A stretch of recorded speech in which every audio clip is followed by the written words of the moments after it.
जय माता दी, जय श्री राम। गंगा यमुना सरस्वती गोदावरी तरंग, सकल सुतीरथ हैं जहां, रघुवर कथा प्रसंग।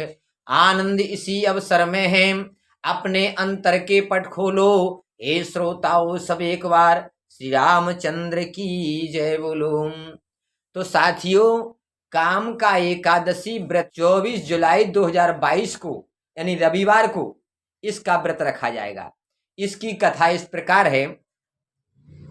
श्री कृष्ण भगवान बोले कि हे राजन, इस एकादशी की कथा कहता हूं, ध्यान पूर्वक सुनिए।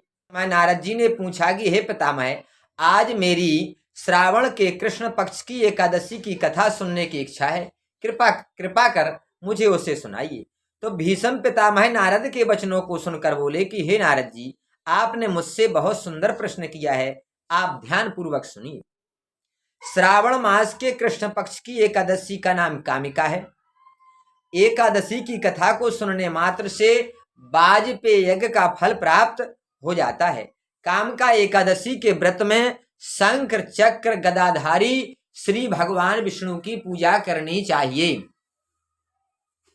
जो मनुष्य इस एकादशी को धूप दीप नैवेद्य आदि से भगवान विष्णु की पूजा करते हैं, उन्हें गंगाजल से स्नान कराते हैं, उनको फल मिष्ठान चढ़ाते हैं, सूर्य चंद्र ग्रहण में केदार कुरुक्षेत्र में स्नान करने से जो पुण्य मिल जाता है, वह पुण्य विष्णु भगवान की भक्ति एवं पूजन से सहज ही प्राप्त हो जाता है।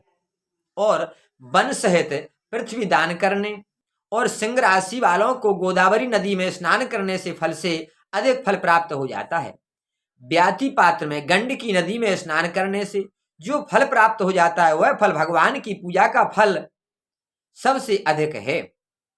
भगवान की पूजा का फल श्रावण मास के कृष्ण पक्ष की एकादशी के फल के बराबर है।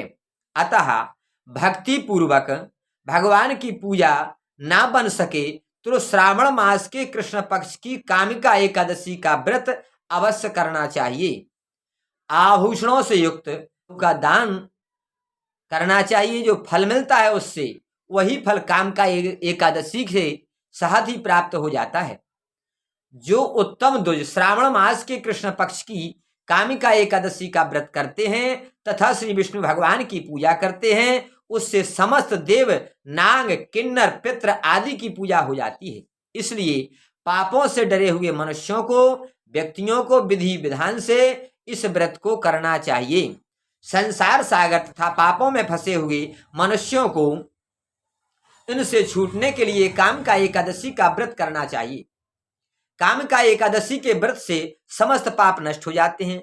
संसार में इससे अधिक पापों को नष्ट करने वाला कोई उपाय नहीं है। हे नारद जी, स्वयं भगवान ने अपने मुख से कहा है कि मनुष्यों को अध्यात्म विद्या से जो फल मिलता है, उससे अधिक फल कामिका एकादशी के व्रत करने से प्राप्त हो जाता है। इस व्रत के करने से मनुष्य अंतिम समय में अनेक दुखों से युक्त यमराज तथा नरक के दर्शन नहीं करता। कामिका एकादशी के व्रत तथा रात्रि के जागरण से मनुष्य कुयोनि में नहीं जाता, उत्तम गति प्राप्त होती है। जो मनुष्य श्रावण मास कृष्ण पक्ष की कामिका एकादशी को तुलसी से भक्ति पूर्वक श्री विष्णु का पूजन करते हैं, वे संसार सागर में रहते हुए भी इस प्रकार अलग रहते हैं जिस प्रकार कमल का पत्ता जल से अलग रहता है। भगवान की तुलसी दल से पूजा करने का फल 1 भार स्वर्ण 4 भार चांदी के दान करने के बराबर है। विष्णु भगवान रत्न मोती मणि आदि आभूषणों की अपेक्षा तुलसी से अधिक प्रसन्न होते हैं। जो मनुष्य की तुलसी दल से पूजा करते हैं, उनके समस्त पाप नष्ट हो जाते हैं। नारद जी, मैं भगवान की अत्यंत प्रिय श्री तुलसी जी को नमस्कार करता हूँ।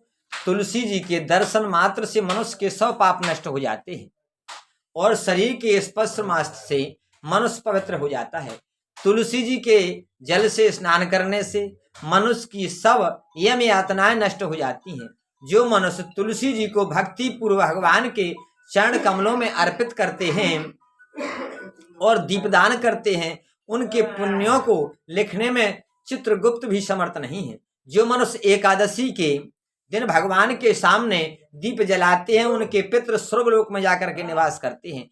जो मनुष्य भगवान के सामने घी या तिल के तेल का दीपक जलाते हैं उनको सूर्य लोक में सहस्त्रों दीपकों का प्रकाश प्राप्त हो जाता है। प्रत्येक मनुष्य को इस एकादशी का व्रत अवश्य करना चाहिए। इसके करने से ब्रह्महत्या आदि पाप नष्ट हो जाते हैं और इस लोक में सुख भोग कर अंत में विष्णु लोक को चला जाता है। राजा रामचंद्र भगवान की जय।